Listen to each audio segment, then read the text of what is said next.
Hey, my name's Jonathan, and I'm a veteran.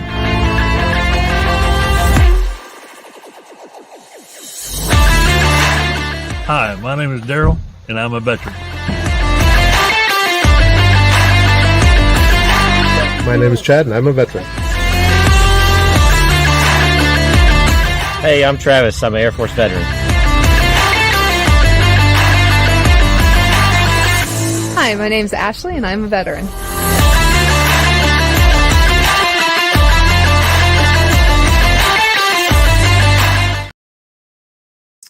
Well, hello, everybody. Thanks so much for joining me today. It is a Thursday, in case you're confused, because the shows are usually on Sundays, but I had a little bit of a mix-up on my part. So we have one of our guests tonight. So really excited to have him come on, talk about his experiences. In the meantime, while we wait for some people to come on, I wanted to talk a little bit. If you haven't already gotten your copy, we have, this is called Internal Volume. This is by Lee Allen Deckelman. And this is a great book. It's a little backwards. Apparently I'm mirrored or not mirrored. Anyway, so that's a really good book, really good read. So you can go out there, get that at Amazon. There's also this book, which is The Perfect Fucking Life. That is an anthology by Jason Lee Morrison, another good read. So again, you can get those picked up at Amazon. And I know that Kirk Spradley's working still on his book. So as soon as that gets published, I know he's waiting for the powers that be to get things authorized and redact things that he can and cannot put in that book. So we're waiting for that one. And then when we hit our 500 subscribers, by the way, thank you to the over 200 subscribers that are out there now. I really appreciate all of your support of the channel and of course of the veterans that we have. So thank you very much for that. And then but we'll be doing, when we hit 500 mark, we'll be doing another giveaway as a thank you and appreciation to all of our viewers that will be online, must be present to win. And hopefully we will have some additional books that will be signed by the authors, and as well as some other little odd and end things out there. So appreciate everybody coming out today. And without further ado, let me introduce you to Stephen Russell. Hi there. Hi, I'm Stephen. How's it going? And I'm a vet. Excellent. I'm going to get that recorded from you so I'd like to interchange those in my intro. I think that's excellent. Thanks. No problem. No problem. You feel like you're in an AA meeting, right? Almost a little bit. Yeah. But a fun one, a good one. Good. Excellent. That makes me feel good. So, yeah, so doing this on a Thursday. So I'm really glad you were able to come on board. Apologies for any little mishaps that I had on the calendars. That happens. I need an assistant. I'll tell you, somebody who can keep my calendar, as well as Angry Sarge says, a nerd. Yeah. Somebody who can keep things in check for me, because the tech stuff isn't always my friend, but it is what it is. Yeah. You'd think growing up with it, and when technology first started coming out with the computers, and I mean, I'm like a Commodore 64, or as well as what was that other one, the 120 or I forget. It's back in the 80s. My first intro was DOS, so Yeah. Yeah. Exactly. And then we had a little tiny, I swear it was only like yay big, and it was called a Sinclair, and it was like the first laptop I'd ever seen. Mhm. And the only thing there was a program that my brother had bought when he bought this, and it was a flight simulator. which was really kind of cool. So, I Yeah. mean, I actually was able to fly the plane and land it without mishap. I was so thrilled with myself. Yeah. But after Yeah. that, I couldn't use it again. He wouldn't let me. I mean, I totally understand where you're coming from, on the technology front, because I'm from, being born in the 80s. There's this idea that, I'm supposed to be this millennial or something. And, you grew up with an iPad in your hand and you had technology available to you, and the internet was around. And I was just like, I don't know what you guys are talking about, because, I got deployed to Iraq and came back in 2007 before the iPhone was even out. So oh, I lost the audio. Let's try that. There we How go. about now? Yeah. So I didn't grow up with it in the sense that it was there when I was born. It was not. So, Yeah. I was born in early 70s, and so, I'm old. And so It's not when about the years, it's about the mileage. that's, I don't know if that's any better, but, and so it wasn't until, like I said, the probably late 80s when the Commodore 64 was out, and that other one, the 210 or the 110 or the 120, whatever it was, the VIC 120 maybe. Anyway, so if anybody knows what that was, drop that in the comments for me. But yeah, and then things started moving back then. If I recall correctly, it was like technology was changing when it came to the computers, like every 180 days it was changing. I mean, and that's really hard to keep up with unless you're constantly utilizing it. So, it was just insane. So, yeah, so I try not to be on it all the time, but things change so often. And, you get back a week later and you're like, oh, geez, like StreamYard completely changed what it looks like going into it when, when you're first starting it up. I Yeah. just used it on Sunday. So, Yeah. yeah. I don't know. I think that Just got everything needs to, comfortable.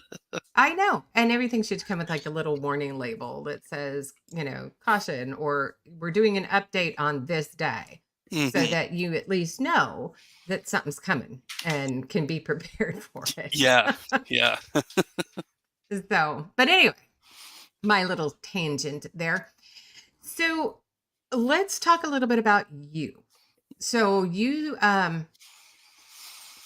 were born in the 80s, you said. So tell me, what was your childhood like? Yeah. So I start off with I was born in Dallas, Texas. So, it's like my dad always told me. He said, "Son, you don't have to be a Cowboys fan. You get to be one." That's And fair. That's fair. yeah, but we quickly moved to Mississippi, and I grew up on the Gulf Coast in Mississippi. And um, by the time I was in high school, we had moved back to Texas and we're living in Houston. And being kind of in that area of the South, uh, as far as technology and stuff goes, it's pretty depressed down there with that stuff. So I didn't grow up, with internet in my household. I didn't grow up with a computer, a home computer or anything like that. We had to go outside to play. We had to drink from the water hose, all that, stuff. And Oh, yeah. And we survived it. yeah, Right? exactly. Nowadays, they think that'd be abuse. Yeah. But No it was internet, we're great. throwing you in jail. Yeah. Yeah. But it was so great. You just lived day by day, and you just, enjoyed everything that came around. And I mean, it's also kind of interesting too, because my father was a software engineer, for all the big Okay. chemical refinery companies. And so even though I think, probably later in the 90s and, the early 2000s, more and more homes were, incorporating internet and computer and things into their lives. My father kind of like identified pretty early on. He's like, this is not really good for people, and it is in some we should have in our house, and to normalize, you know. And so yeah, we staved that off as long as we could. And I think it was finally when I got in high school, it was like, okay, we'll get a family computer, and that way you can like type your papers and stuff on the computer and whatnot. Yeah. And I know for me, internet, I don't think I even had internet until maybe that sometime in the early 90s. Mm. Yeah, I We mean, had even in our computers, schools. yeah, but we used them like typewriters, right? Y- I mean, Yeah, yep. that was I it. I learned how to type on an old Carlisle typewriter. Like Yeah. my mom pulled one out, and it was like right next to the big sewing, machine Hmm. and all that. Yep. And I it was like, love, here in you go. fact, I miss those old ka-chunk, ka-chunk, ka-chunk, ka-chunk, ka-chunk, Yeah. the old IBM typewriters. Yeah. Yeah. Hmm. Yeah, people nowadays, the younger generations have no clue. Um, it's funny, I've seen so many YouTube videos of the younger generations, I'm talking like teenage years, and where their parents will video them, they'll put a rotary phone in the house and they'll video them and say, okay, hey, make a phone call from this. And they're like, Yeah. trying to put, instead of like spin the numbers and and so Hmm. they have no idea, and You it's got like, to well, dial nine first and all that. Yeah. yeah, yeah, yeah, it is lots of fun. And Jason says that they got dial up in 96, so yeah, Mhm. I mean, it depended upon how rural you were, it depended upon how, for one, what you had, what kind of service you were getting. I Mhm. remember when in 2000 I went to cable internet, Yeah. which was that was like a big thing, right? I mean, Mhm. and here we are now, Ethernet and all this other stuff. I was like, oh wow, moving on up. Yeah. But I mean, it So it even moved into, my first time in the military as well, because I had two active duty stints, and I joined from 2004 to 2008. And then I got out and I was in the National Guard for about a year and a half, and then decided to go back active duty. And my first time in, I mean, everything was paper. You walked in and you would talk to the in processing guy, and there was like this dot wheel daisy matrix printer that they'd print off yep, your hand receipt, and yep. you had to keep all the triplicates and duplicates Oh and yeah, oh yeah, yeah, all that kind of stuff. And but there was also that like physical interaction with people, and this networking and socializing that it was kind of like forced on you, right? You're not just going to sit in these rooms for hours silent, staring at the floor. You're going to talk to people and ask, like, oh, where are you coming from? Where are you going? Oh, what have you done in your military career? And that's kind of like, how you built that culture. But when I went back active duty in 2012, it was night and day. And it was the exact opposite. I came in, somebody had a few pieces of paper where they were like, go sit in that room, wait until you're called, you'll go to the next thing, there's somebody with a computer. And in the meantime, everybody is just on their phones looking down, nobody's talking, nobody's doing anything. You're just like, oh man, what's happened? exactly, exactly. So, how your childhood? You had a good childhood then? Yeah, it was pretty interesting. Everybody's got rough and rocky patches here and there. I was adopted, so I had that whole deal there. And And I'm that's a good and I'm thing, left-handed right? too, so it's just Oh wow! Oh my yeah, gosh! just getting hit from everywhere. But Does that means wait, is it the left-handed people use the right side of their brain, yeah, it's like supposed to be right? opposite. Yeah. Right? So see, Hmm. you're using the right side of your brain. But The it rest works of 'cause us are just nuts. yeah, left-handed people. That's why we're supposed to be so creative. We're using the opposite side there.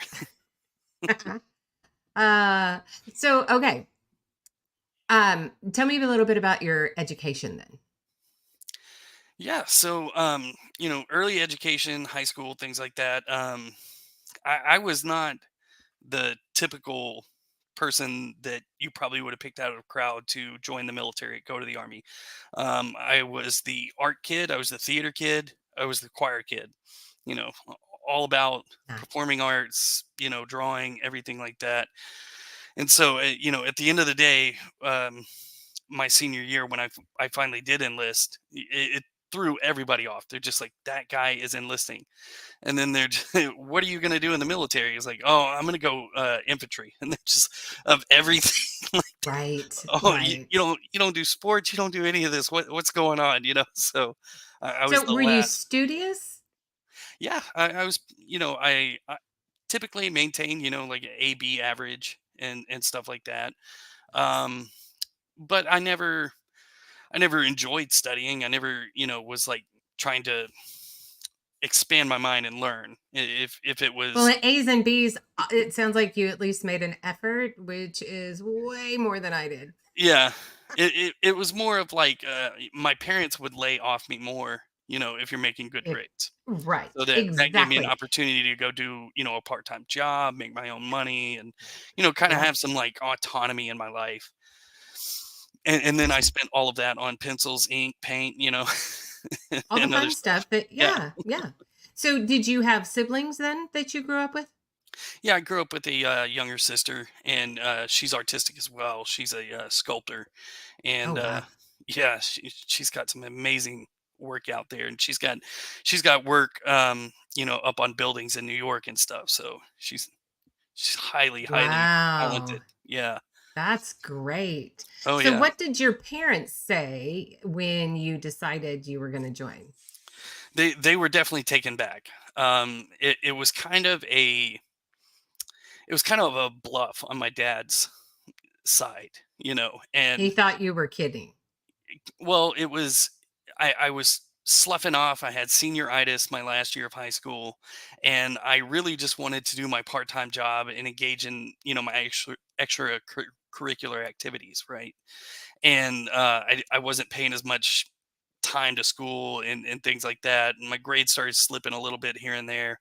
And he was just like, if you're not going to make an effort, you're not going to go, you know, get your get something, a scholarship to college or something like that, then you're just gonna have to join the military and you're gonna move out of the house, get a part-time job, or join the military.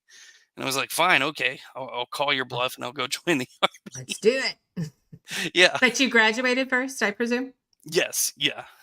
My parents wouldn't sign off for me to go, early or anything like that. And they definitely told me, it was like, if you want to do this, you're gonna have to do it yourself and make your way with this kind of stuff. Which, there's nothing wrong with that. That's the first step in being independent, right? Yeah, yeah. And Eh, my parents always like tried to promote a independent streak in both me and my sister. And you should have like a real strong self-reliance. I like your parents.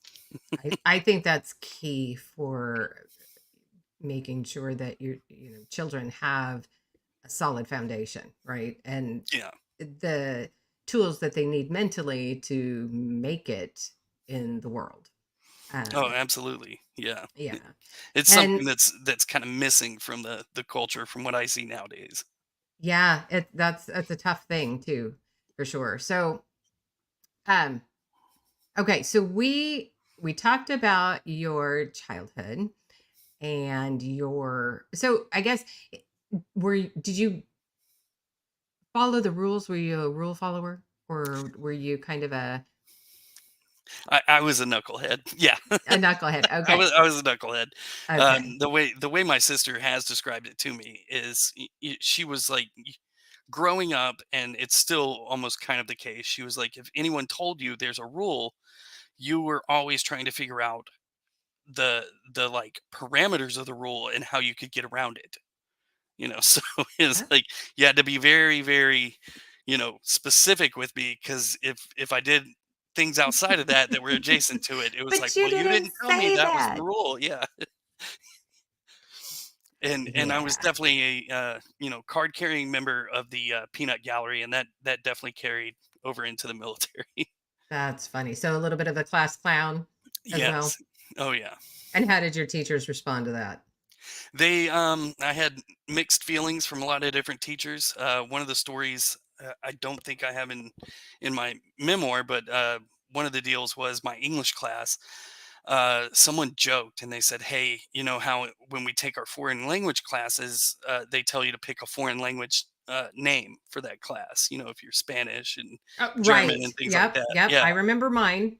and they joked and they said somebody should do that for English. You know, we're in English class. you, you just have an English class name, and I said, "Okay, I'll do that." And they were like, "No, you won't." I was like, "Yeah, I'll do it." So the teacher, she was going off and she's taking roll on the first day, and she said, if anybody has a nickname, just go ahead and tell me now. I'll write it down. I'll put your name down, and I'll call you your nickname. You know, for the year.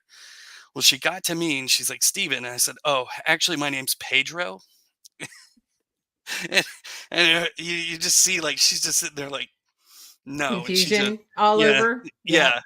She's like, "No, no, Pedro is not your nickname." And then my buddy, who's just like giggling at this point, was just like, "Yeah, everybody calls him Pedro." And then people I didn't even know in the class were like, "Yeah, everybody knows that guy is Pedro." So she said, "Okay, fine, I'll put Pedro down, but the first time I call you Pedro and you don't answer to that name, I won't call you that anymore." I was like, "That's fair. That's fair." So eventually we're going through the class and then she calls my name and she goes, "Steven." And I hear her, but I just keep looking down at my paper and I'm like drawing or doing something. "Steven." Not gonna answer.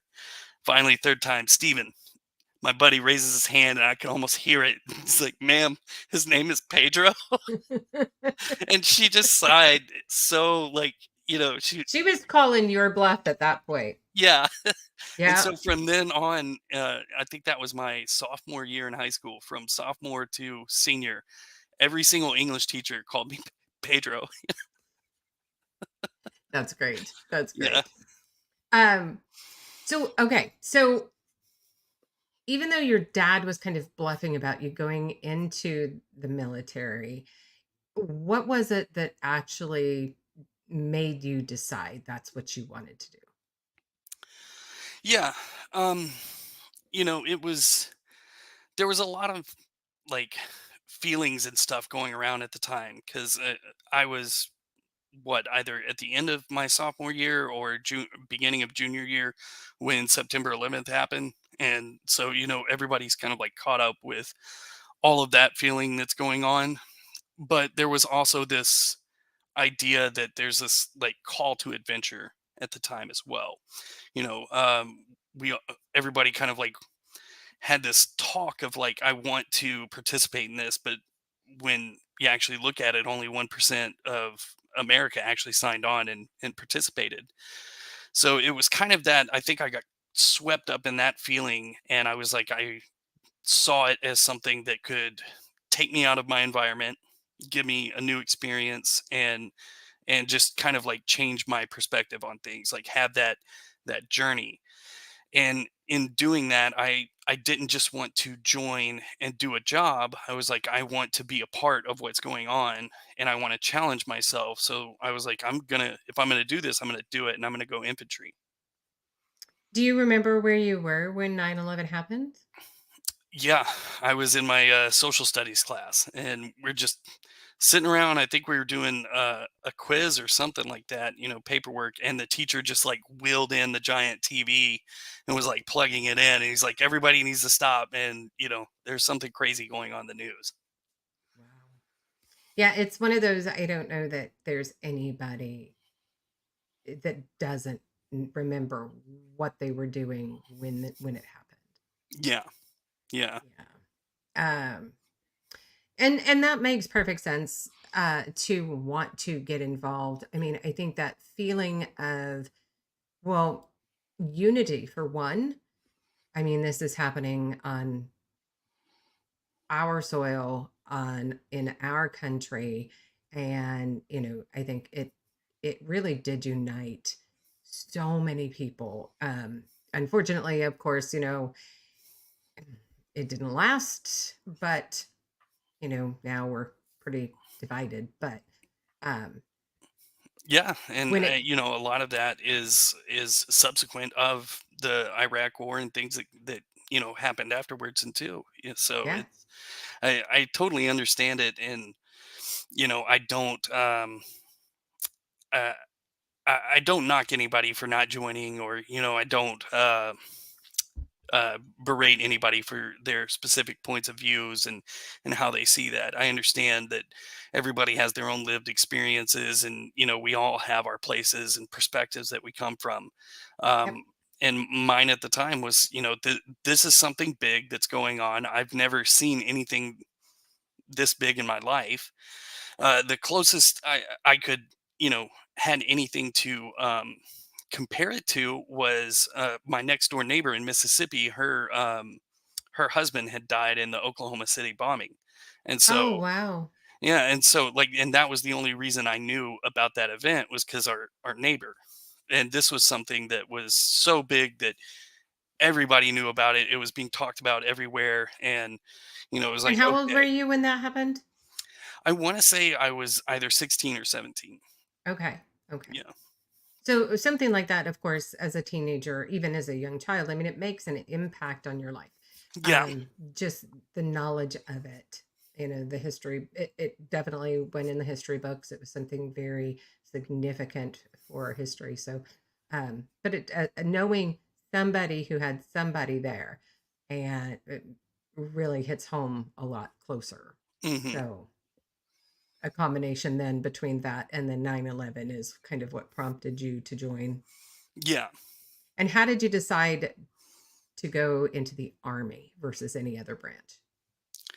So that I was going around to the different armed forces recruiting stations that they had, and they had guys that were going on high school campuses, and most of those recruiters kind of seemed real sleazy and skeezy and stuff, and I was like, I don't want to talk to these guys. Mm. I'm not picking up what they're selling. I want to join, and if I'm going to do it, I want to do it um, in on my own terms, right? Not kind of feel like I'm a fish in a barrel getting picked out, right? Oh yeah, yeah. And so I went down and I talked to the different branches. I think my dad actually took me to the Air Force one because he was Air Force, and the guy was going over everything, and I was just like, okay, this is all right. And then going over and talking to the Navy, and they're putting out some options and stuff like that. And then I went to the Marines, and I was like, well, I've talked to these last two guys, and this is what they're kind of offering. What does the Marines have? And he got just real crazy, and he was all like, the only thing you get from joining the Marine Corps is the honor of being a Marine. And I was like, okay, well, I'm gonna need a Ah, little bit more, buddy. Like, yeah, pretty much that's about it. yeah, yeah.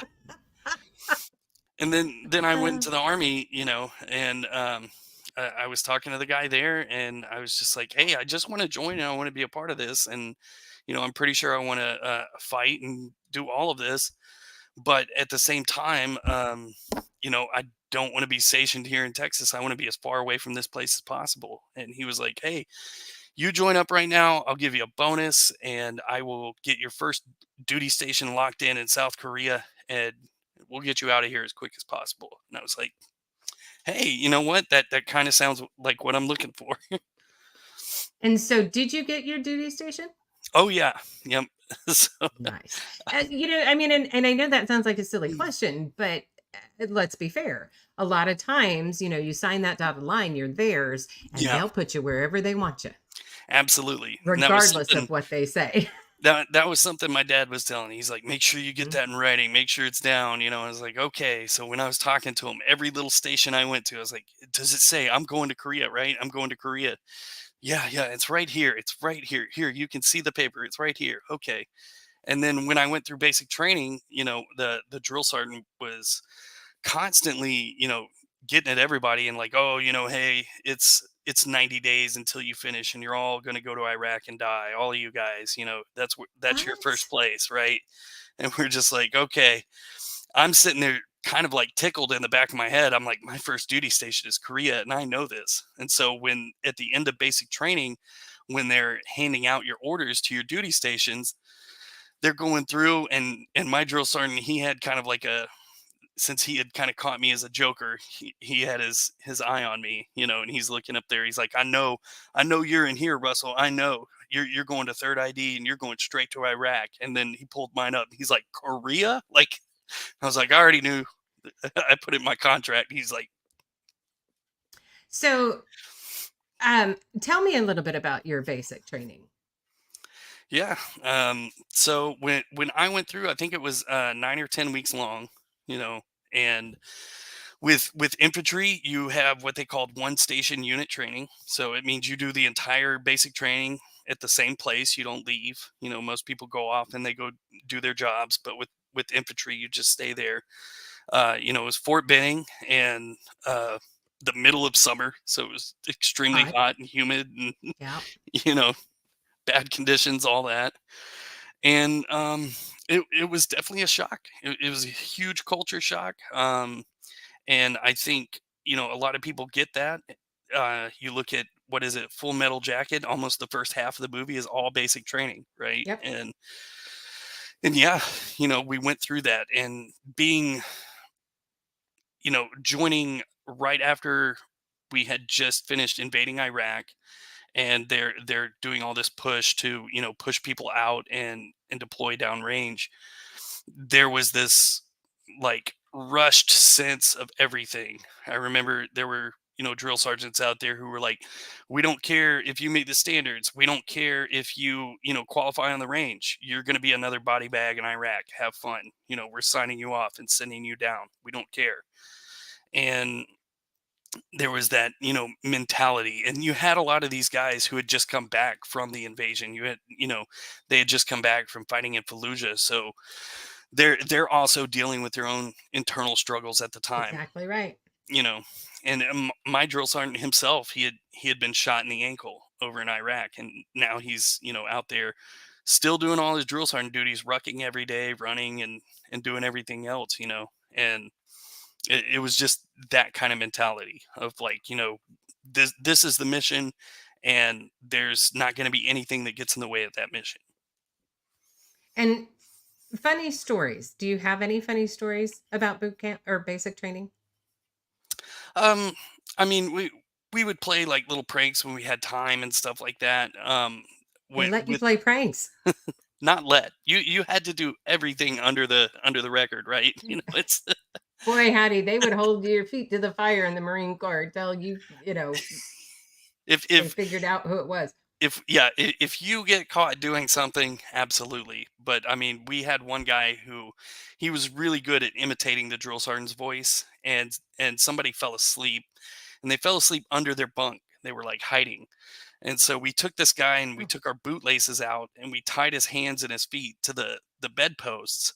And then the guy came in, somebody called it ease, and he started screaming like the drill sergeant and going off. And this guy thought, oh God, the drill sergeant's here, and tried to, like, get up, but he's stuck to the bed. oh, wow. Wow. I'm surprised that, yeah. So you said it was 10 weeks of basic training. Yeah, yeah, 10 weeks And basic. so what was the actual training like? Were you prepared for it? Not at all. I mean, this was something completely different. I had ran cross country in middle school and high school. That was kind of like my physical outlet, and I had a bike, so I biked to work and things like that. So, I had this, like, I guess, like, cardio basic on that, but as far as, like, just doing that grudging level of work and that level of athletic performance, that was something that I was not used to at all. And then you match that with a complete different environment, a very, macho masculine environment, and then the army indoctrination that's going on top of that. It was a lot to take in, and I was just kind of like, okay, let me make it to the end of this, because I might have screwed up here. Like, Do oh you God, what remember what happened? their standards were that you had to meet to be able to continue on? Most of it was the PT standards. That was the big thing. Everybody had to pass the PT test. Everybody had to. What did you have to do for your PT test? Oh shoot, I can't even remember. I know the score is like 180. So if you were making a 180 on the PT test, that was the bottom level to I mean, pass. did it include I mean, I don't know what the Army's PT test Oh, included. it was always just push-ups, sit-ups, and a 2-mile run. And Okay. the push-ups, I want to say it was something like 30 push-ups or something like that that you had to do, and you had to do a few more sit-ups than that, and then your 2 mile run to pass was like wanted to say it was like 16. You had to run 2 miles in 16 minutes or something like that. And the 2 mile was fine. I was like, okay, I was, I did all this running stuff, so that's not a big deal. But out in the Georgia heat, it was different. Well, but you came out of Mississippi, right? Yeah, but Um, but Fort Benning is a place in and of itself. We used to have a okay. cadence that we would sing going around, and we'd all sing, "My home is Fort Benning, the place that God forgot, and oh, in the summertime, the sun is blazing hot." Your drill instructors would be so proud that you remember that. Yeah, I Um, remember those kind of things. Those were boiled into you. and so, okay. Um, any other funny stories you can think of about boot camp or Uh, basic? Not really. It went really quick, and as far as people that were in basic with me, there were only I want to say like two or three guys that went with me to Korea. And then once we got to Korea, I think only one of them actually stayed in the same unit that got put in the same unit that I was in. So it was kind of like once that happened, it was split off and you go, and then Right. from there you're just like keep going. But I, And I so, would say, oh, I'm sorry. oh no, you're okay. Um, so you ended up going to Korea after boot camp, Yep. and what was your position there? I came straight out of basic training, and I think I had just hit the time period where you go from E1 to E2. So en route, I got my E2 private, and you show up there, and they tell you in the in processing brief as soon as you get to Korea, they're like, this is going to be one of the most difficult duty stations that you go to in the military, and Wow. they warn everybody, this place is very very strict, very regulated, all these things going on. There's curfews, there's everything, because I mean at the time uh it wasn't the son, it was Kim Jong Il, and all that's going on in Korea. So yeah, and they tell everybody, they ask who here is a sergeant, and you want to get your E6 before you leave, and all the sergeants raise their hand, and they tell you, okay, the fastest way to leave Korea in E6 is to come here E7. Okay. So so most people leave Korea losing a rank. So That's they're like, yeah, nuts. And because they stayed out after curfew, they did something to get in trouble with the locals, yeah, um, or went against the traditions or what have you. yeah. So it's just really easy to get in trouble in Korea, and I'm one of those victims. I got in trouble in Korea, so Okay, so let's hear it. yeah, and I I ended up with two Article 15s by the end of my first duty, first active time in, and the second one I totally deserved. This first one, I feel like I was kind of like, all right, I didn't deserve this, because I had gone out after a field problem that we had, and I thought that it was the weekend, they let us go, so I was like, okay, I'm gonna go to Seoul, and I'm gonna hang out for a little bit, then I'm gonna come back on Sunday. Well, apparently they had 100% recall on the weekend because somebody else did something stupid downtown. I Okay. wasn't there, and they were like, "That's a failure to report. Here you go." And I was right about to make my specialist, and they were like, "Not today. You're going back down to Uh, E1." oh, and so what was the second one for? The second one was once I got to Fort Hood, and I was in that mindset of after I'd gotten that first Article 15, I was kind of being kind of like, what do you say, like, not selfish, but just like feeling like, man, like I'm not getting treated the way I deserve, and just kind of having that like boo boo mentality. And me and a couple buddies, we were driving on I-35 and just messing around with airsoft rifles. And While you're I driving? while the driver was driving, yeah, but there were like four of us, and we're just sitting there doing stupid things, shooting road signs with the airsoft rifles. Oh, We got off that's a on the no-no. freeway. Yeah, we got off on the freeway, and I shot one, and it caught the wind right and ended up flying into somebody's car, and it got them. And it's just a little plastic pellet, but hey, it happened. We got pulled over. We got it, put in handcuffs, and then once they talked to the driver, he said, "No, I'm not going to press charges. Let's leave this alone." He did that, but even Which then, that's was very kind of him. yes, yes, these are a bunch of idiot kids, whatever. And even then, though, the the incident got reported, and Right. so then once our chain of command found out, they were like, "Oh, okay, so you guys, yeah, you're all getting in trouble for this." I was like, "Yep, I understand." Well, you already backed down to an E1. What was Exactly. So, what happened? yeah, they still kept me there at an E1, and I had to do my 45 days extra duty, loss of pay, all that. But I ended up doing my extra duty in Iraq because once I got to Fort Hood, that was the thing. It was like the surge is about to start happening. We're sending your unit over to Iraq. We were supposed to be there for a year. We ended up staying a year and a half. And yeah, once I got up there, they were like, "Yep, we're processing your Article 15. Here you go. Here you're doing your 45 days here." And so I got to stir, flaming poop for 45 days going out there. and Yeah. that really like, Yuck. yeah. And And so that, what did you learn from this? I was like, it's time to stop, acting like a knucklehead. It's time And to grow up settle a little bit. yourself and Yeah. yeah. That's probably a good thing to learn. And so how long then were you there for? A year and a half or Yeah, yeah, we did a year and a half deployment. I think the time in country is something like 15 or 16 months, but then you're tacking on, all the coming back and leaving and all of that. And we got told halfway through the deployment that we were getting extended. So it was like, because it was supposed to be a year? yeah, yeah.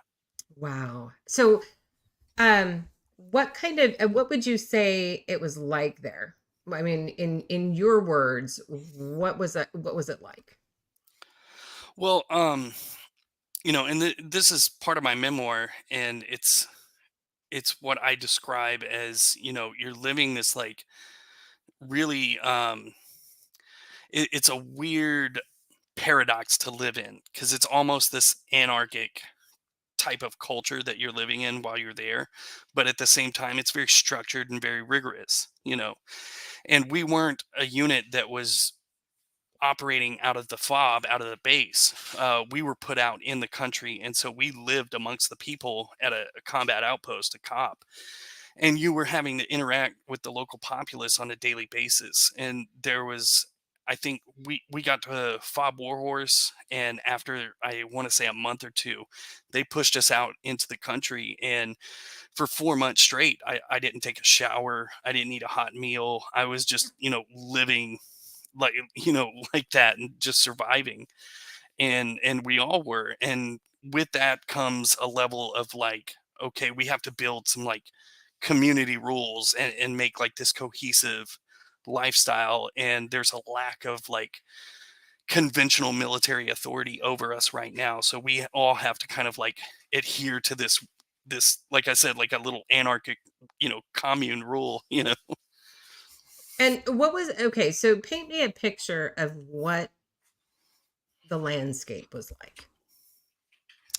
Yeah, so we were in Bakuba, and that's 30 miles northeast of Baghdad, and it's right in between the Tigris and Euphrates River, where those two rivers meet. And that's basically where, if you're going back in ancient times, that's where Babylon and, Sumerian culture, the what some people consider the startings of civilization, occurred in that region.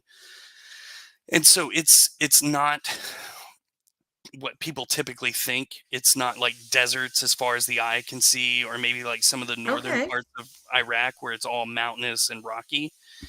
there were palm groves, there were farms, and they would have like a monsoon season that came in, and that made everything flood and all that. So Wow. and then at night it got extremely cold, so you'd have a 120-degree heat during the day, and then at night it goes down to 80 degrees, and you're sitting there shivering looking for your winter gear. Was it humid too, or no? Oh yeah, and It it was was. very humid as well. So that probably didn't help with the temperature drop. No, not at Yeah. all. I get that way here myself, so I understand.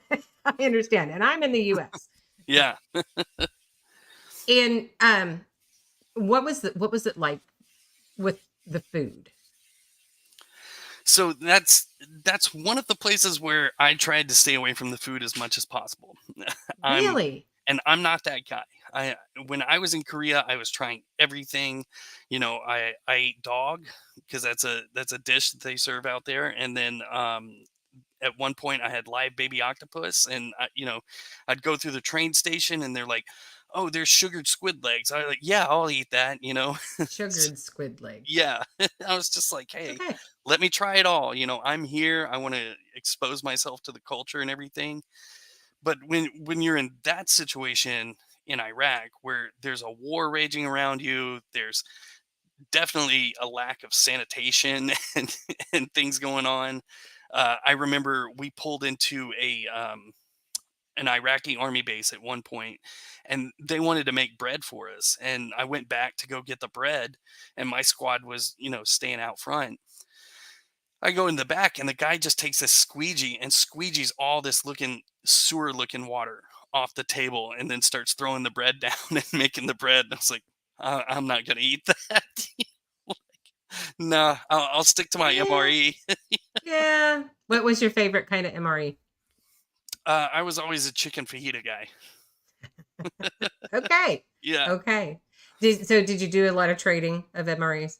Oh, yeah. You always have to get into that, and I don't know if it crosses over into other services, but in the military, you even had like superstition around MRE items as well.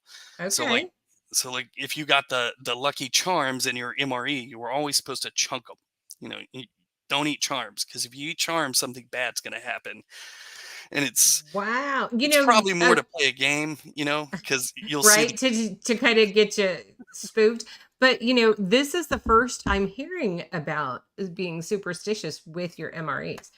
So Yeah, if the anybody infantry else is out there superstitious had, with everything. yeah, so if anybody out there has any more knowledge about that, I want to hear your experiences. Drop them in the comments for me. There were those unspoken rules, or not unspoken. There were those like superstitious rules you had to live by. When you're in an infantry unit, you never say the R word. And the R word is rain. You never say rain, because it's going to rain. Yep. Yep. And some people would be like, you can't use a white lighter. Others would be like, you can't use a yellow lighter. Those were always the two that I heard over and over. I think that was like something from the 80s, actually. It's like eating the red M&Ms and then what the green M&Ms represented, right? Yeah. Yep. Yeah, we had some fun back in those days, boy. And I think it was just to see how gullible people. There's definitely the prank level of stuff. Yeah. You'll send the guy around as soon as he gets into you got to find the form ID 10 Tango from the supply sergeant, or you got to go find the soft spots on the Bradley, or go get an exhaust sample, things like that. But my squad leader tried to hit me in Korea with it, and he told me to go get the grid squares off of him. He's like, I want you to go get me a box of grid squares. And I was like, okay, like I know this is a bullshit task. But you got to do it, right? You got to play. And I played very well, very well. So what I did was I went into the company command area. I found the map of the base that we were at, and it was like the official map, for Camp Essayons. I took that map and I cut up every grid square on that map, and I put it in a shoebox. And then I went to my room and I sat down for the rest of the day, and I just relax, right? I'm not doing anything. My squad leader eventually came in at the end of the day, and he's just like, "Where have you been? I've been looking for you all day. I'm so mad at you." And I was Really? like, "Well, Sergeant, I've been looking for these grid squares all day long, and I finally found them." And I showed him the box, and then he saw it, and just he got so angry, so mad. He Yeah, started that smoking backfired, me. I'd say, on him. Well, he started smoking me, and then he's screaming at me the whole time while he's making me run, up to the CQ and back and all this stuff. And finally, the first sergeant came out, and he's like, "What is going on? Like, what is wrong here?" And he's like, "This dumbass private went into the company and he cut up the freaking company map and put it in this shoebox." And he's like, "Wait, are you telling me, Sergeant, that you asked your private to get you a box of grid squares and he got you a box of grid squares?" And his face was just, "Oh crap." And he's like, "Cool. Private Russell has the next day off. You, Sergeant Dilbeck, need to come talk to me." That's great. That's great. Yeah.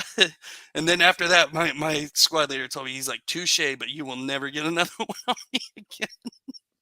That's awesome. That is, oh gosh. I think that's one of the better stories I've heard about being able to kind of turn the tables on a CO, right?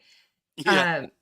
Because I've heard a lot of the stories, the ping and the pong and the back and forth and, hey, go do this and then go talk to so and so and go, and come up with some crazy stuff to go get for a vehicle that Yeah. doesn't exist. And yeah, so I get that. But that one, the fact that you were creative enough, that's that creative mind, right? Yeah. That's kicking in and you're going, I got this. Absolutely. I Yeah. got this. So, oh, that's great. So, in a year and a half, what else were you doing while you were over there? I mean, you integrated with the populace Yeah. and kind of got to know the traditions and did you have a favorite part of the time that you were there? I mean, really, most of it was just this like chaotic lifestyle that we were living, and it was this just like day-to-day living. For the first half of the deployment, like I said, I was kind of in that like boo-boo mentality of like, man, I'm just I messed up. I'm, what we all coin in the military, I'm a shitbag, I'm a dirtbag, and I had kind of like given up, and I would wake up Yeah, every morning. okay. Yeah, I'd wake up every morning. I was like, today's the day I'm gonna die. And so once I like had said it out loud and like manifested, it was like for the rest of the day, whatever happened wasn't worse than that. So if anything better than that happened, I was more optimistic, you know. And it took a lot of, personal growth and work, and that's kind of where I started to really actually like grow up and do that interpersonal perspective, Yeah. and start Yeah. saying like, "Hey, man, I'm seeing these things, and maybe it's fun to be a joker. Maybe it's fun to take things lighthearted and stuff. And it's definitely a coping mechanism, that helps you get through things. But at the same time, like this isn't going to take me through life. This isn't going to make things better, and it hasn't been working out well so far." To that point, right. Yeah. Yeah. So maybe I do need to start, looking at some different things. And I was looking to my squad leader for mentorship and talking to other people. And yeah, by the end of it, I had really like come into my own. But at the same time, I guess I'd had a sour enough experience overall from the military where I was like, I'm done. I want to move on, and do other things as well. Like it's time to turn the page. So you finished your deployment and your contract? Yeah, yeah. So when we came back, I think I had 6 months left in the military. So it was like, hey, I'm getting out. I'm gonna go do what everybody else is doing, go to college or this or that, and figure things out. And And did you it go was to a rough college? deployment as well. So it was just kind of like let's switch over to something. Yeah. Yeah. Well, what can you tell me about that? What else can you tell me about the deployment? Well, it was a high intense deployment. We went over there right before the surge kicked off. And up until that point, you had major battles like Fallujah or Sadr City, things like that were going on, or the initial invasion as well to Baghdad. But most people's deployment, it was like categorized in that way where they're staying on the base and then they'd go out and they would engage in these type of activities, and then they'd come back to the safe fob at night, and then wait until we're doing another mission planning or this and that. With ours, it was a constant level of anxiety. It was a constant level of threat assessment. We had to take the combat outpost that we lived in, the Brits IP station, and we had to hold that position. We got mortared while we were out there.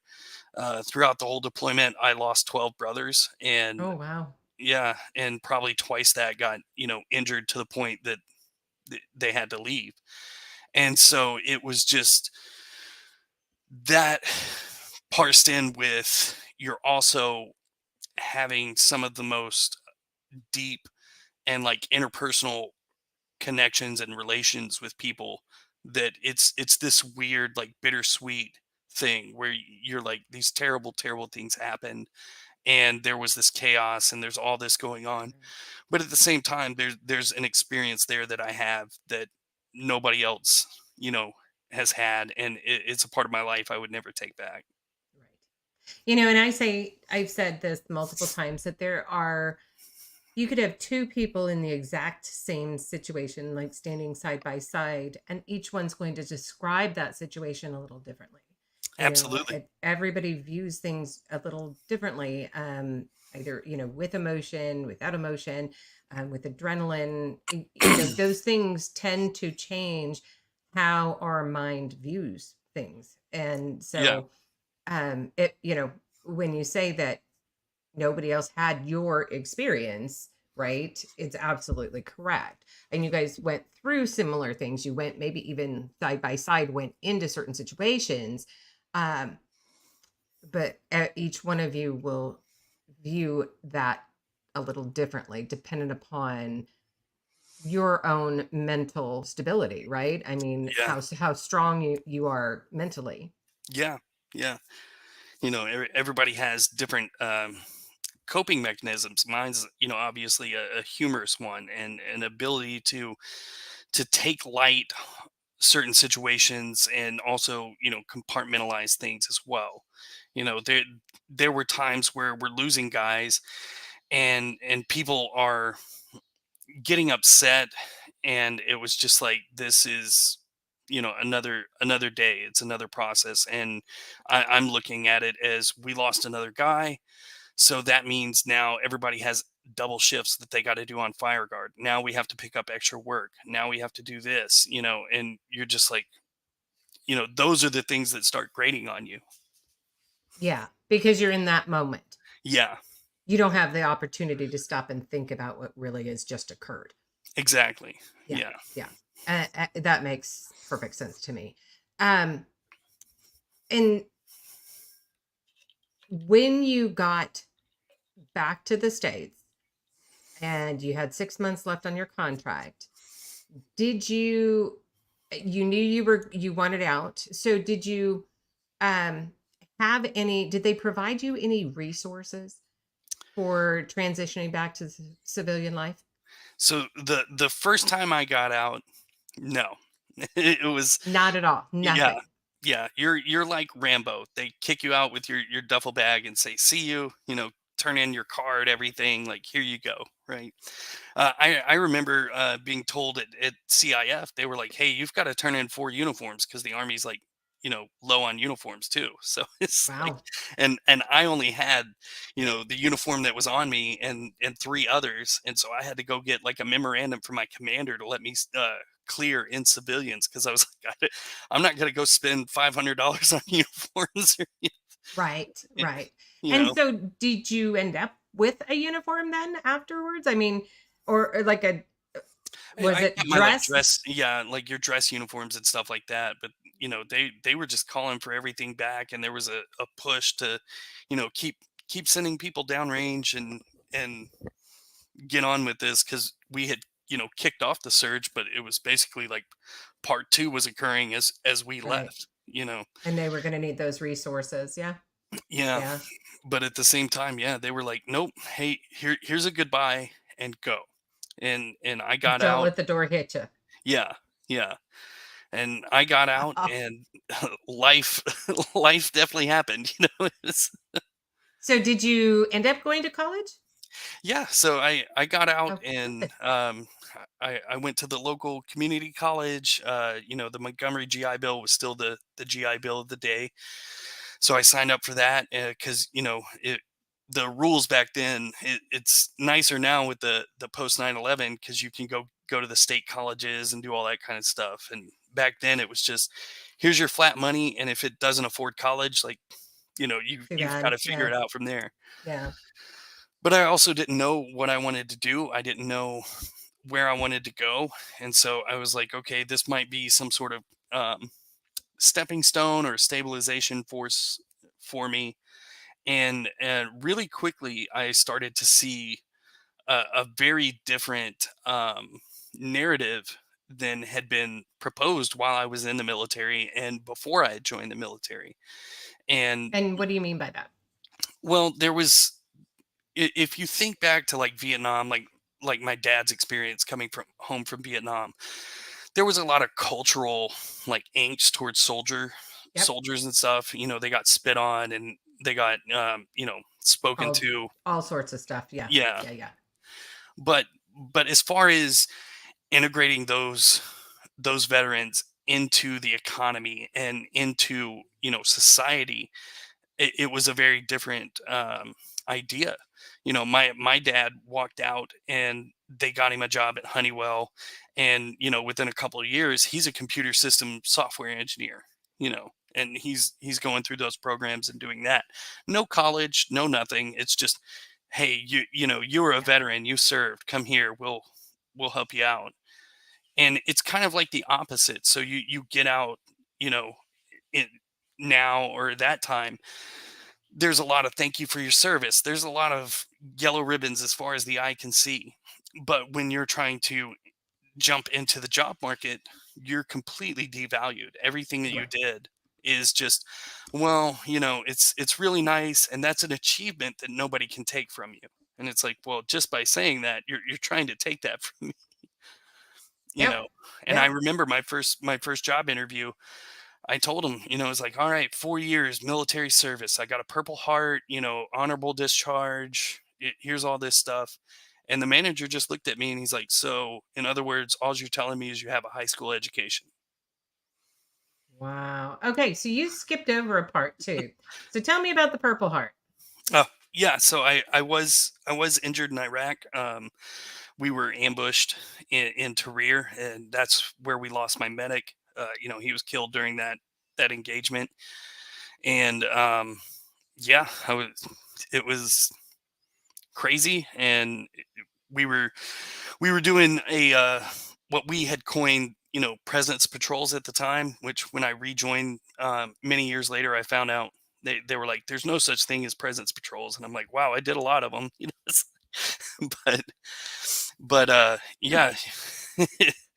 and we just happened to get caught on the wrong day, and we got cornered down an alley, and we had to fight our way out of it.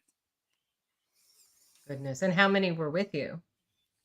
So we had a squad with us at the time of U.S. forces, and then we had a squad of Iraqi army at the time, and I was holding up the rear with the Iraqi army guys, trying to wrangle them around. They were just starting to do the push of like, we need to integrate U.S. soldiers with Iraqis and try to like train them and do all these other things. So, and my squad leader at the time, he didn't want to deal with any of them. So he's like, here, you're the saw gunner in the back. Stay there and make sure these guys don't get in our formation. And he was like, if any of them do anything squirrely, you're the saw gunner and take care of it. Wow. Yeah. Because there was a big problem at the time where um, anybody who had any level of rank, they would put on hit lists and things like that. Yeah. So there was a big worry about things like that. And okay, so you're Purple Heart. What was the injury? I got shot in the leg during the engagement. So And I was the saw gunner, and when we took fire, I had to, you know, come forward and then lay down suppressive fire, and people weren't able to, identify the guy who was shooting at us, and I saw where he was, so I started, shooting at him, and that kind of like attracted his rounds towards me. And during that time, we had all the Iraqi army guys with me, so like three or four of them got mowed down at the time. oh And goodness. yeah, it was intense, but at the same time, it's one of those things that I came out of, and it's kind of like that challenge that I was looking for. I was like, okay, I survived this. I didn't run away. I didn't, freeze up and get scared. I did what I was supposed to do. So, I met myself there. Right. And okay, so then when you got out after your 6 months, was there a period of time before you went to the community college? Like, did you have a waiting period for yourself, or Uh, did it, you it, just it go was right in? Yeah, it was really small because I think I got out at the end of June, and school didn't, I was in Texas, and school didn't pick up until like the end of August, so there's that small period. So I had a little money saved up because I knew, just from the deployment, you have all your deployment money and things like that. We call it the deployment savings account, because you can't really touch your money. Yep. And so it, gets up there. So I came out, and I bought a car, and I'm like, okay, I got the car. And me and a buddy went half in on rent, back then. And it was just kind of like waiting around, like, all right, we're going to do this college thing. And in the meantime, we had a hurricane come through in Houston. I want to say it was Rita, and it just like ripped the whole Okay. place apart. And so Oh, here I am. I wow. had just gotten out, and a hurricane comes through, destroys my apartment, floods my job, and now I can't go to school, start school on time. So I'm not going to get that GI Bill money. I got to wait to do all the certifications and stuff like that. And it was just like, oh, and I don't have the army to fall back on. I don't have a squad. I don't have, things like that. And And you're not working. yeah, yeah, Yeah. you're not working. And so you have to get creative, and I'm going down and talking to the landlords, and the complex, and I'm like, hey, half of us here are out of work because a lot of Houston lives off the channel and stuff, and I was working in the marine industry at the time. So it's like, yeah, my, my Yeah. work's underwater right now. Yeah. And Yeah. we were able to work things out and all that, but it was kind of like your first big smack of reality at that time. Yeah, I can imagine. And where you don't have anybody who's going to take care of it for you, right? It's something Yeah, that you have to take care of on your own.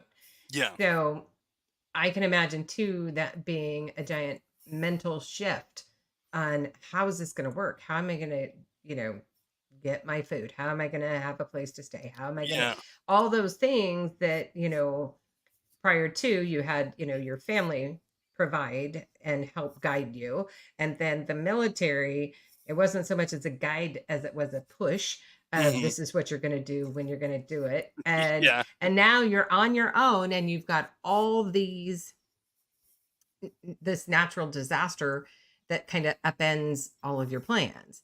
yeah, yeah. So, and you've got to then navigate through that. So I can understand that that would be a little difficult to A little try bit, but and at the same time, it's weird because it's almost comforting, because it's almost bringing you back to that type of way that you're living in the infantry, where you're right. like, okay, I've lived outside for days and days. I've lived without this. I've been in these situations where running water is a commodity. It's not a guarantee. Right. Electricity is something that's like special, right? And so having that gave me that kind of like that stillness, and that ability to kind of like weather that, whereas like other people around me, you could just see it on their faces, like this is the worst thing that they've ever gone through. And it's like, Hey, man, I've been through worse. It's okay. We're gonna make it Stick out. with me. We got this. Yeah. Yeah. And so you were talking about you and a buddy. So was this somebody that you served with? No, it was a friend from high school. So, Okay. I kept up with them, and we decided to move in together because he was like, "Hey, I'm already going to this college. Why don't you just apply there and, we'll do all that kind of stuff." And so you got your how long did it take then for you to actually get in and start learning? So with the college, I want to say I ended up starting at the end of September, and then I had signed up for the EMT program, and our first semester, due to all that craziness happening, they had to like expedite the entire first semester. So you were basically doing double work every single Oh day because gosh. you weren't able to do the first month and a half of the coursework. So yeah, we're doing that, and then you're trying to catch up on the clinicals, and then you're working at the same time, and that's really where I started seeing those like problems, these like societal issues and stuff. And it's like, uh, you're you're in the military, you come out there's only a handful of jobs in the military as it is where you can step out of that job and do a very similar or the same job in the civilian world, and have no need for any sort of education or payment for services, certifications, all of that. And even in my example, being infantry, I'm a machine gunner. I've been to Iraq, all this kind of stuff. And I thought, you know what, I'll try to moonlight and just get a job as a armed security guard. I went there. They're like, nope, you're not certified to do this job. And to do that, it's going to cost you about $5,000 to get those certifications. Wow. You're just like, okay, so I can't even be an armed security guard when I get out of the military, And I think it was I want to say it was 2016 or 2017 when they finally made it to where military truck drivers could get their CDL coming straight out of the military. So it's there's just Well, so many issues like that. yeah, those aren't things that the generally civilians are aware of, the struggles coming back. Um, because you would think, well, you've got that expertise, right? You've been doing it for however many years, and now you're back. It's a lot like being 18 years old and going to fight for your country and carrying a firearm every single day, and then you come back and you want to purchase your own firearm, and now own your own handgun, and you can't. Hmm. And you can vote, and you can fight for your country, but you can't have a drink either. Yeah, yeah, So it's, yeah. I and think that's a really that good it's point. really systemic into when people start asking that, we want to focus on mental health and these things, and it's great, but when people ask me, they're like, why do we have 22 veterans that kill themselves each day? And I'm like, because when you get out of the military, there's no floor for you. You can't even fall back on what you did in the military.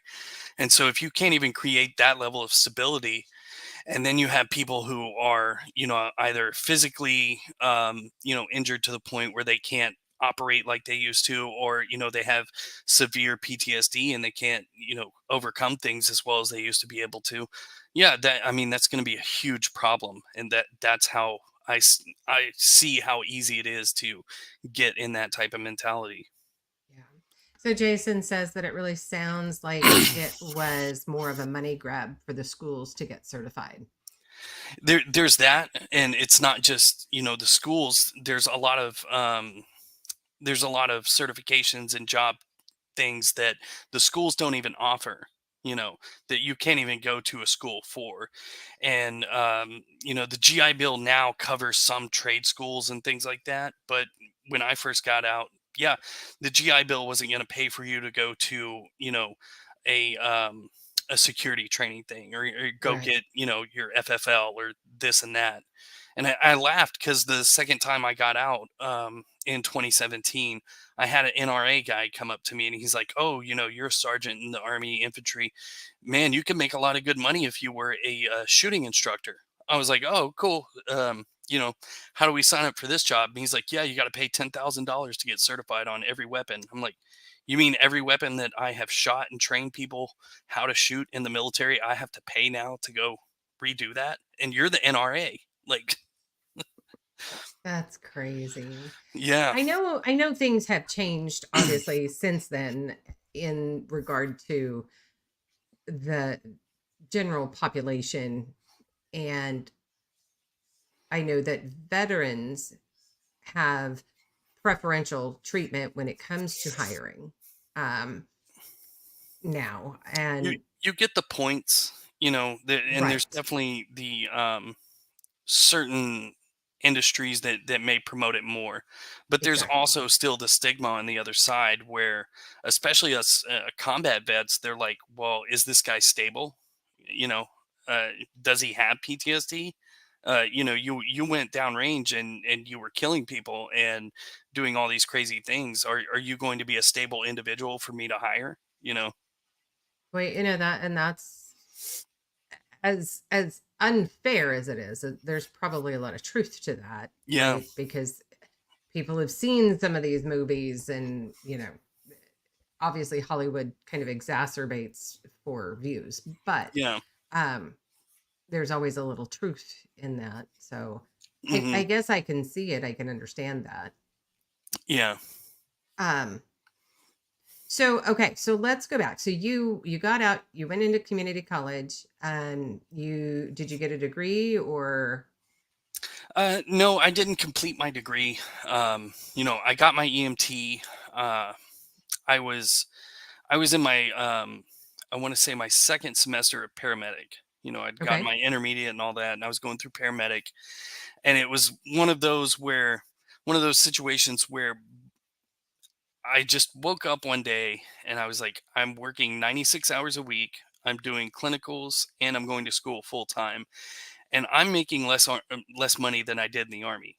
Like, Wow, that's I, hard to beat. yeah, 'Cause military does not, contrary to popular belief, the military in general does not pay well no, no. for what you do. And you're talking, this is coming off the 2008 crash and all this, Right. things that are going on. And I was like, I'm an EMT working for part-time for the city and full-time for a private EMS company. I'm going to school, doing all this, and I don't even have health insurance. Like, none of these companies offer health insurance. And so, and Wow. the VA in Texas is like, unless it's attached to your disability, we don't really give you much, as far as VA healthcare. So, I think I got sick one time and called the VA and I was like, hey, I just need some Dimetap or something. I got a really bad cold. I need to get over this. And they were like, yeah, we'll see you in 6 months. And I'm like, man, if I got a cold in 6 months, like, we, we There's a got a problem. problem. Yeah. Yeah. Wow. So, yeah, it's really like, okay, you're on your own here. And, um, that was a big part of the push where it was like, okay, I think, let me go back in the military and let me kind of try to do a reset, and at least when I get out next time, I'll maybe have been able to set some of the rules and the games and things in my favor you know So you got out as you were still in E1 when you first got out the first go round? no, I had made it up to a specialist, so I'd basically gone from E1 to E4 twice. Okay. Okay. And which was that was your specialist, and then Mhm. what made you decide to go back in? A lot of it was the economy. I had just gotten married. I had my wife. We had our daughter, and I was going through the schooling, and things weren't turning out how I thought they were.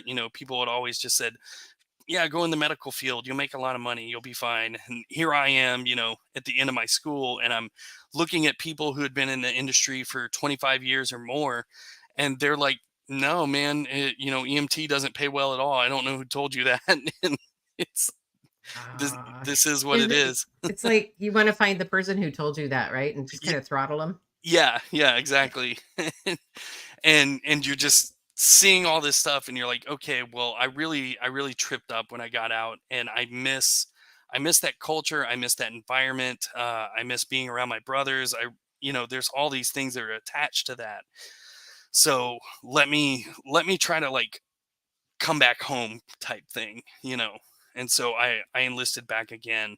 And the second time you have to, if you were prior service, the only way to get back in was to go through the Special Forces selection process. So I was like, fine, I'll go through it. I'll see how far I can make it and try that. And I went through my airborne training, and then they sent me up to Bragg to do the Special Forces selection, and I made it all 19 days, but I didn't get selected. So I was like, all right, I tried. I didn't You, quit. So that's all you can well, do, right? yeah.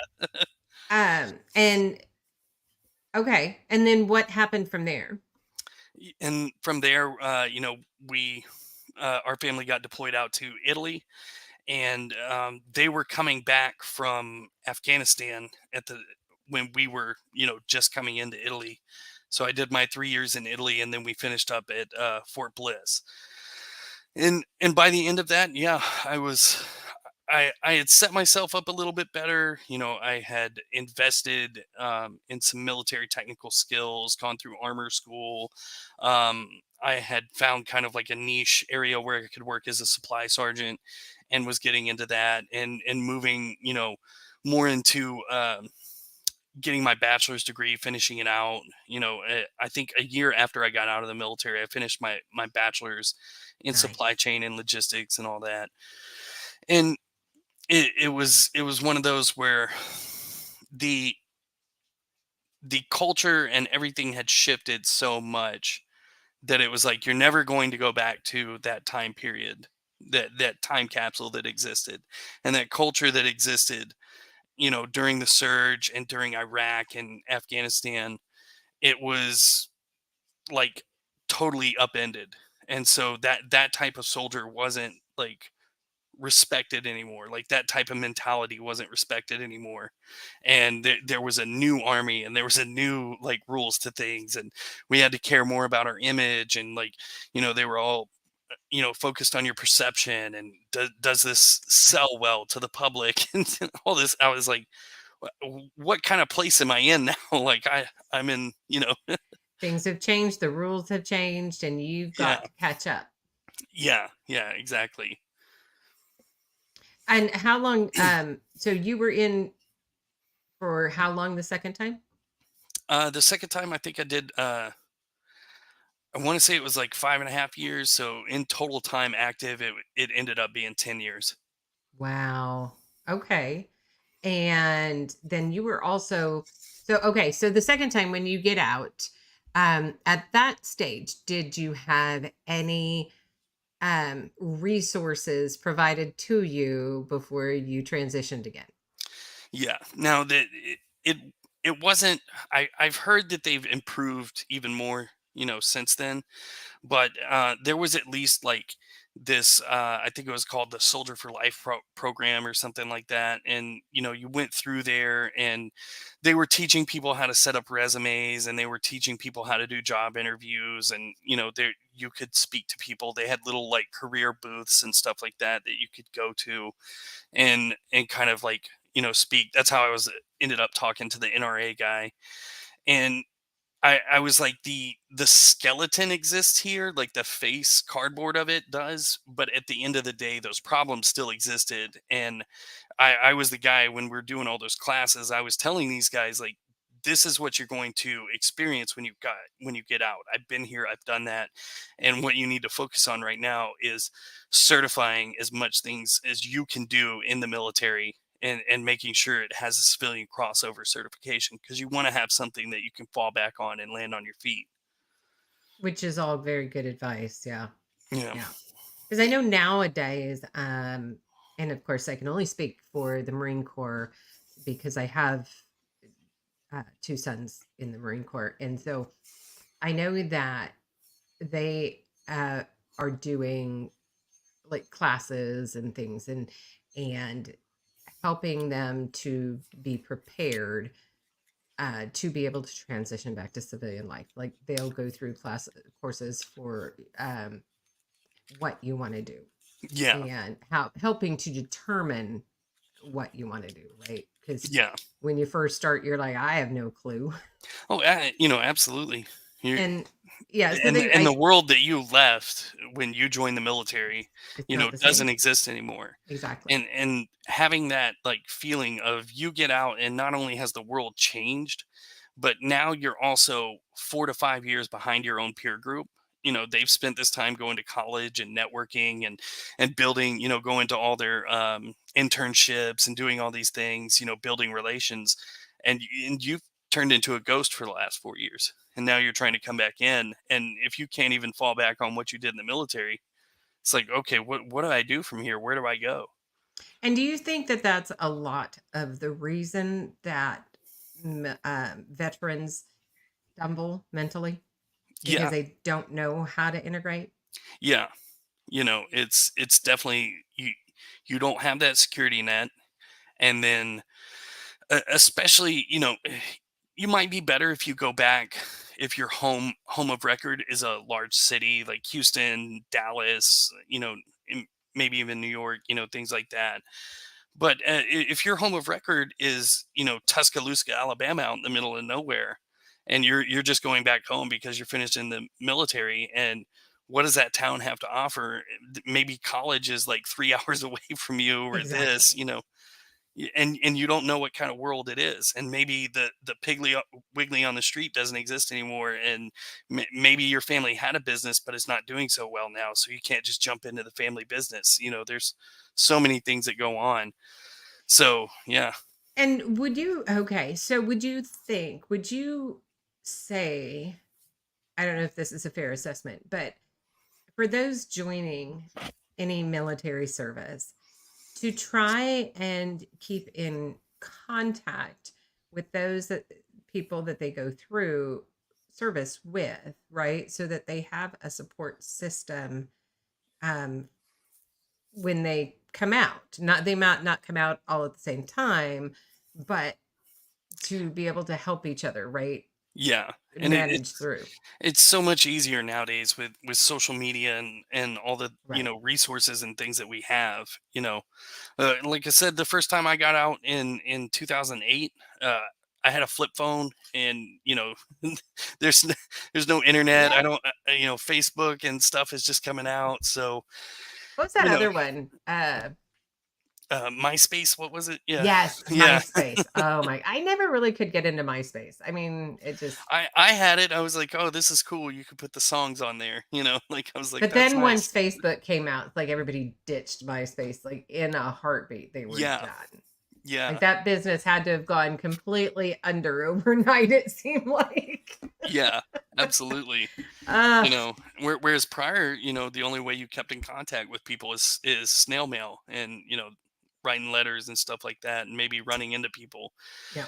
So yeah, it's good to reach out, it's good to have those connections, but I think what is more important is that wherever you do land, that you try to recreate a community around yourself, Yeah. and that you get engaged, you join the community. Otherwise you are going to feel alone, and that's because you're cutting yourself off, and you're trying to, like, you know have that self-sufficient mindset. I know that's easy to just be like, I'll push on, I'll just keep going. But if you want to do college, do college, but jump in and go join, an organization with your college. Go socialize, go do those things, because the faster you build a community around yourself, having someone on hand versus having someone on a phone, or having somebody, on a Facebook message, that could make or break the difference for you.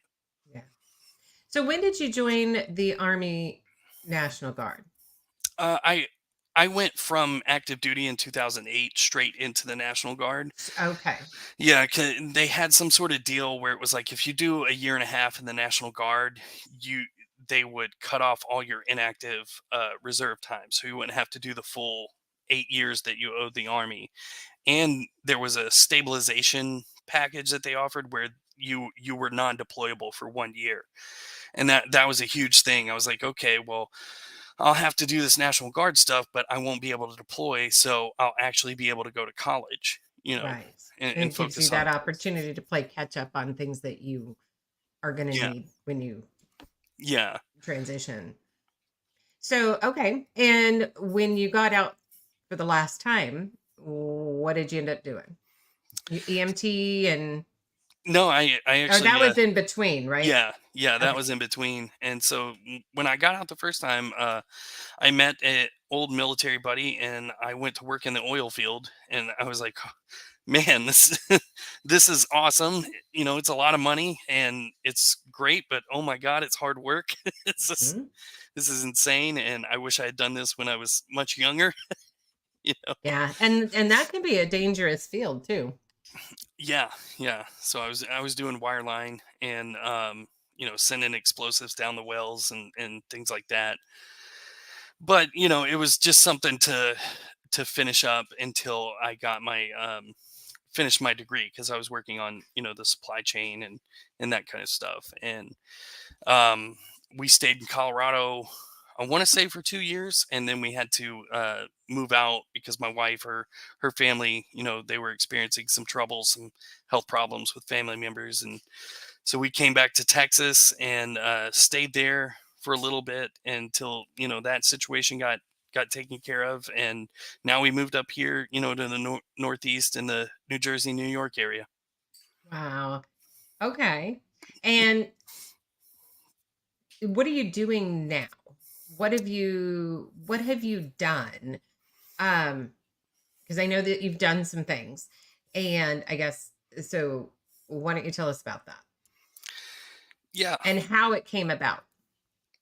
absolutely. Yeah. So, as far as my day job, I'm dealing with my degree field and things like that. But my true passion is I moonlight, as a comic book artist and author. And Awesome. yeah, I do the story concepts for the comic book, and I work with a script writer to refine those, and I do all the artwork in the comic books.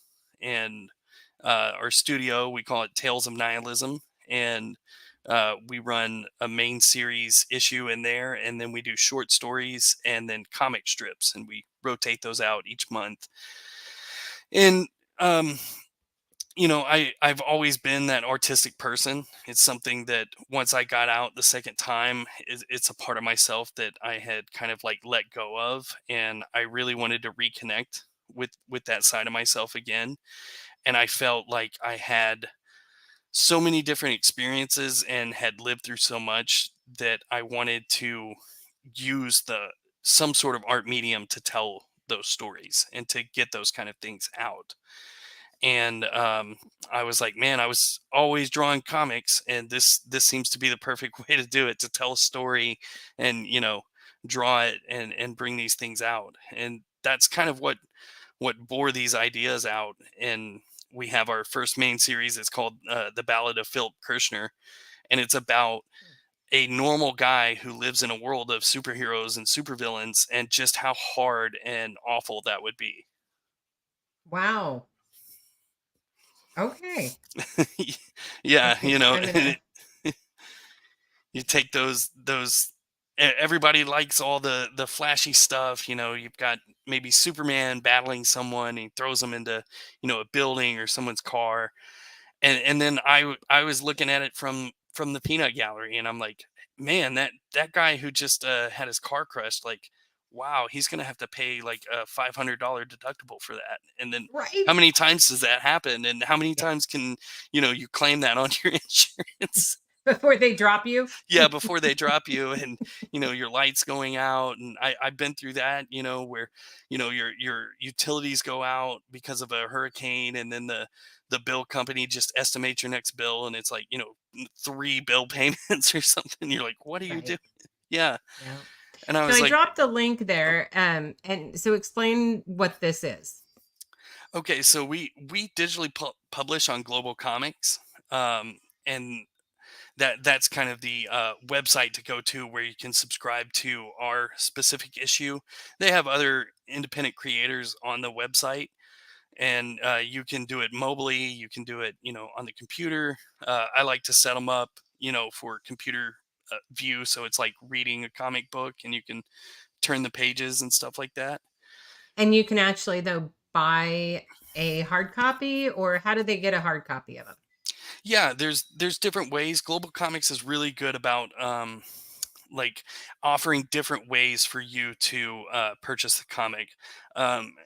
Every series that we do, the first issue is completely free, and then from that we do like a paywall. You can read the first 10 pages, and if you want to see more, Okay.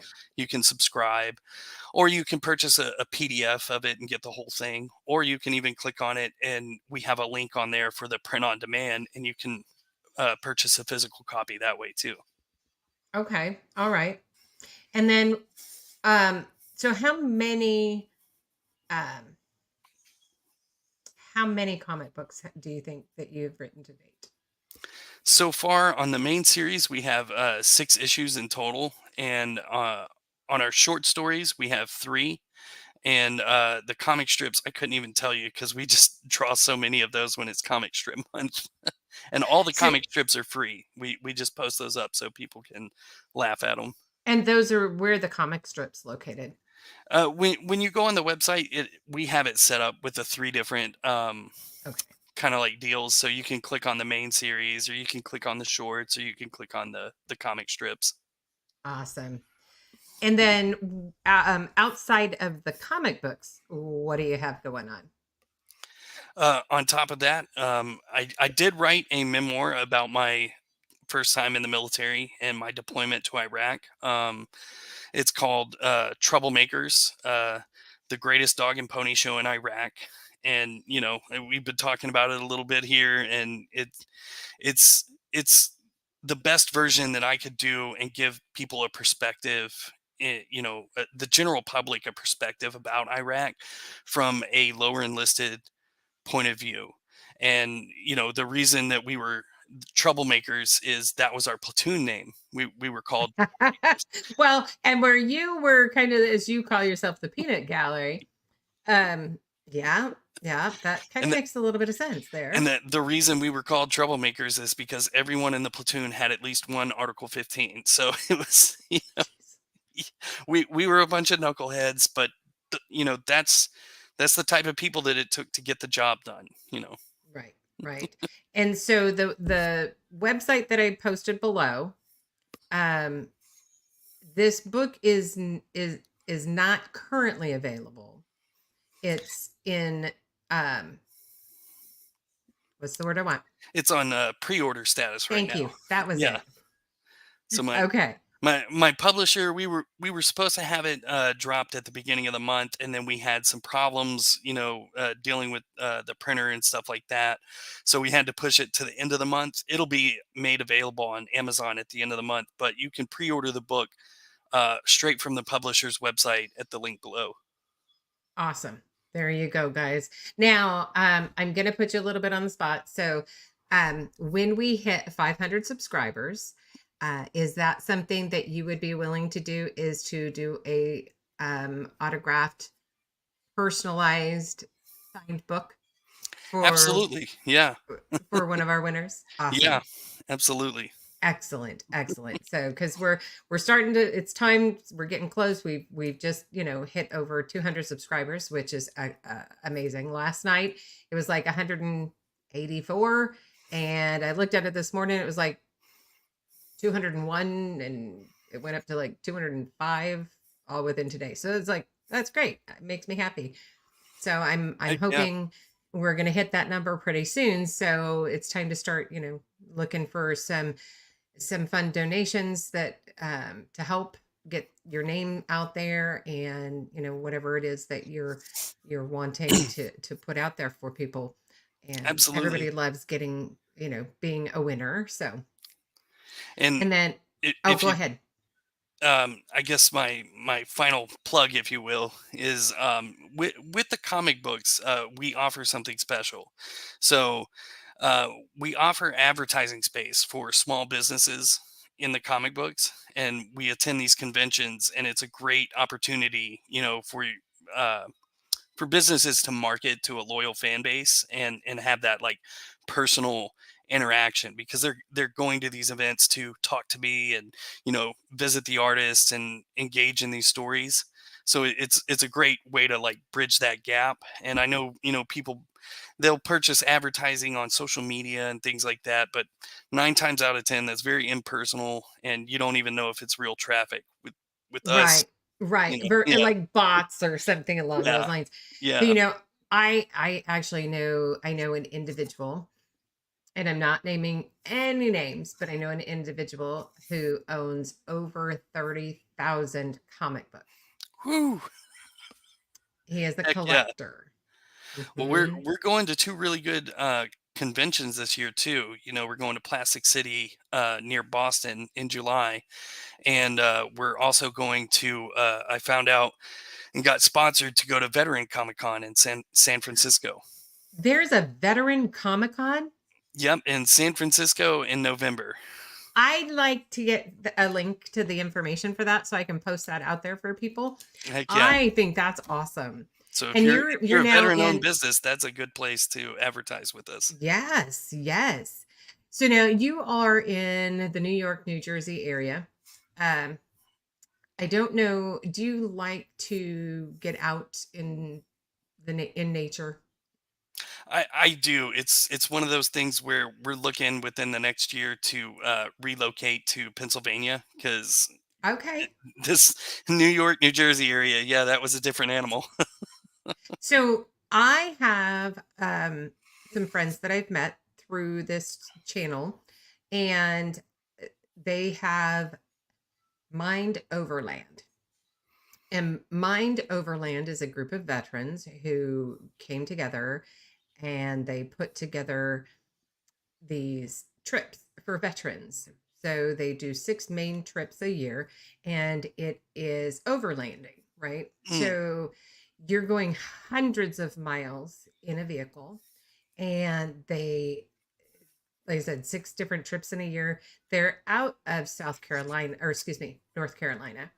Um, and each trip, I think it costs you like an initial $50 deposit is all. And then oh wow. just basically to ensure your spot, because Yeah. they are kind of coveted, and they pay for your food, they pay for your gas. A lot of them have like those tents that come up above, like there's a lot of Jeeps and a lot of Toyotas. That's kind of, you know, but so, and it's about 15 people, veterans per trip that they have. And then on Veterans Day, well, Veterans Day weekend, which I was invited last year by them. They have, if you go to mindoverland.org, they are taking reservations for their Veterans Day weekend, and it is open to all veterans, their families, and supporters of veterans. And it doesn't cost anything to go. They will have, like on a Saturday morning, they'll have a coffee kiosk or truck, and then later in the evening, they will have different food trucks out there as well. So and then you can also do some overlanding. There's like 3 or 4 different trails that you can go to. Or you can just hang out, and they'll have a bonfire going every night. And it was the most amazing thing. I think there was, I want to say, around 150 veterans that Oh were wow. out there. Yeah. And I think it was their largest one, but I had heard about them. I'd seen something that they had posted on Facebook, and I sent them a message and said, "Hey, do you mind if I do a little short about this?" And they're like, "Oh yeah, that'd be great." So I did it just to put it out there for people, and didn't think anything more of it. And a couple of weeks later, I'm getting a message from them going, "Well, are you going to be here?" And I'm like, "Well, I'm not a veteran, and we don't have a tent." So he's like, "That's okay. It's for supporters too. And tents are what we do." So it was like, okay, I guess we're going to North Carolina. Heck and yeah. it was amazing. It was great. The camaraderie of people that are out there, and even not being a veteran, right? There, everybody's just very welcoming, and just standing by the fire, hearing the different stories, and met some Absolutely. really great people. So Yeah. if you have the opportunity, look them up. They are, as I said, mindoverland.org. So if you're, wanting to get out, you can take your family over Veterans Day weekend, and they'll have all that information of where it's going to be at. And to register, it's free. I mean, it doesn't cost anything.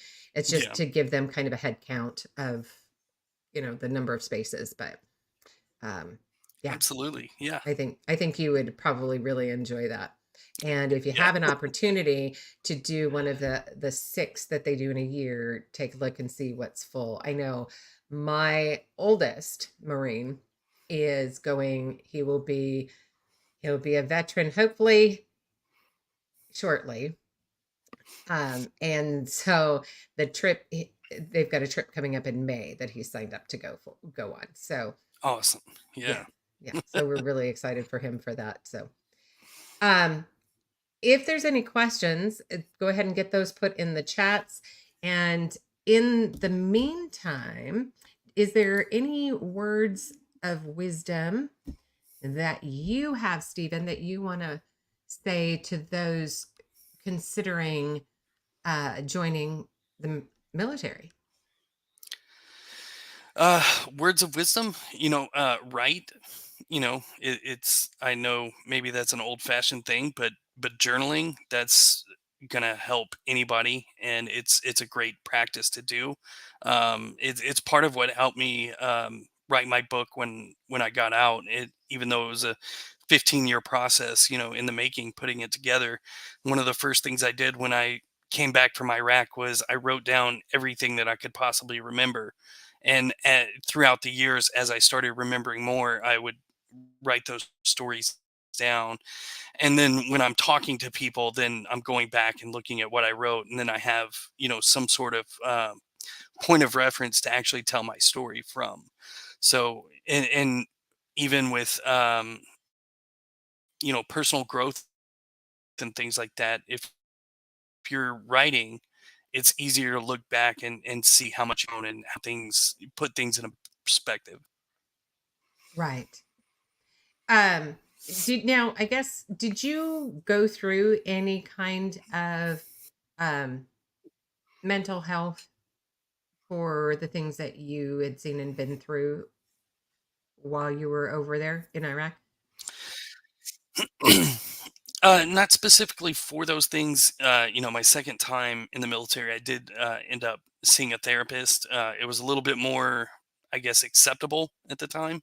The first time I was in the military, that was one of those things like you're gonna kill your career and your whole life if you even think about going and talking to mental health and all that. We used to call him the witch doctor, and it was like, don't go to the witch doctor because you're gonna have a target on your back. And the second time with dealing, not just having a responsibility to myself and the people in my unit, but also my family, I was like, okay, this is something that I think I need to do and go talk to somebody. And they kind of like walk me through things. And I also had to get some help with I bumped my head a couple times, airborne, got some TBIs, and they Yeah, were assisting me there too. good. That's Mhm. good. So you'd recommend for people who, to talk Yeah, about their stories, what they have gone through. absolutely. you know And so yeah, so mental health is not a bad thing, and they're the ones that are certified to help, and just know that that's a resource out there. So if if there's anybody out there, veteran or otherwise, that feels like they have some things that they might benefit from talking to somebody, check it out. uh, any specific resources in your area that you're aware of for veterans? Mostly, I've got like the card that when you go to the VA, they give you the helpline and things like that. um I know there's like the DAV, in our area that's kind of big, and that's really kind of the deal is like try to find a veteran organization outside the VA that is like big in your area, that's popular in your area, because that's where veterans are gravitating towards, and that Right. means that people there are doing something right. Yeah. And have you gone to like the VFW? Have you joined VFW or any of those? I haven't done any of those. I know it seems to be kind of like an older crowd that likes, those places. I tried doing the Legion when I first got out, but it had some like real religious, tones to it and things like that. And I was like, I don't want to feel like I'm going to church. I want to, interface with fellow Right. veterans and stuff. So And I know that here's the thing that I think of now. I am not a veteran. I did get to go into VFW not long ago, a local VFW here, and have a conversation with the veterans. And what I'm seeing is that there's starting to be a shift, right? That older generation, unfortunately, um, there's, the numbers are smaller hmm now, and you're getting the generations of, from Desert Storm and all of those that are coming up. hmm And so if I guess my thought process is if you don't get some younger generations in there, then the VFW will cease to exist, right? yeah, yeah. And I mean, I know there's a ton of organizations, and these things happen. Generational shifts do happen. Yeah. Just going from World War I to World War II and all that. I know, people would tell me I came back from Iraq. Oh, you got to join the Military Order of the Purple Heart, and I go and check them out, and it's really not much going on with it, and so that's why I was like, yeah, really, just it's more like look at your local community and see Yeah. what's offered there, because that's where people are gravitating towards, and that's where you're going to build that community. Yeah. And the other thing that I would throw out there for veterans who are shying away from VFW or the Legion, anything where they're like, well, because, I've heard from several veterans that, well, it's an older crowd and, don't feel like I, quite fit in, right? Their mind is set and so on and so forth. But if you want that to change, you've got to be the Yeah, change. you do have to participate, and there's also that you need to have that level of empathy, because someday that's going to be you as That's well. exactly right. I That's I know exactly what right. that's like, just going back in the military a second time, and the standards had changed, and the things that got you promoted and got you looked at more, uh, were starting to get devalued. Like they were devaluing your combat time and your combat awards and stuff like that, and they were more focused on other things. So yeah, if eventually you you're going to hit that generational point in your life as well, and if you want someone there for you, then you need to show up now and be there for them. And just me being a what I say is an old soul, I like hanging out with old people anyways. So they have the best stories. They do. I mean, just go. They have some amazing stories. That's right. Hmm. Well, Jason says thank you for your service, Stephen. You're welcome, Jason. Uh, Much appreciated. I'm not seeing any other questions. So if you guys do have questions, feel free, go ahead, drop them in the comments after the show, and I'll make sure that we can get those responded to by Stephen. And also, if you haven't already, be sure to like, share, subscribe, and comment on this show after it's the live is over, so that we know that you're interested, you're supporting our veterans and what they have to say. So, Stephen, I want to thank you as well as everybody in the chats and everybody who's come in on after the fact to listen to the recording. I really, really appreciate your service and your sacrifices for this country and for my family and hopefully my family's family and so on. So It was a um, pleasure talking to you. Yeah. yeah, and again, I'm gonna make sure I go check out some of these, you know, the comic books and such. And if you have um, a picture that you can share of your time in the military, I can put it in as a thumbnail also on the show. Absolutely. So Yeah. yeah, I'd love to do that. So again, if you want to hang tight, we're going to go ahead and wrap it up. So again, thank you for watching, everybody. And Stephen, thank you. You're welcome. Let's get this moving here.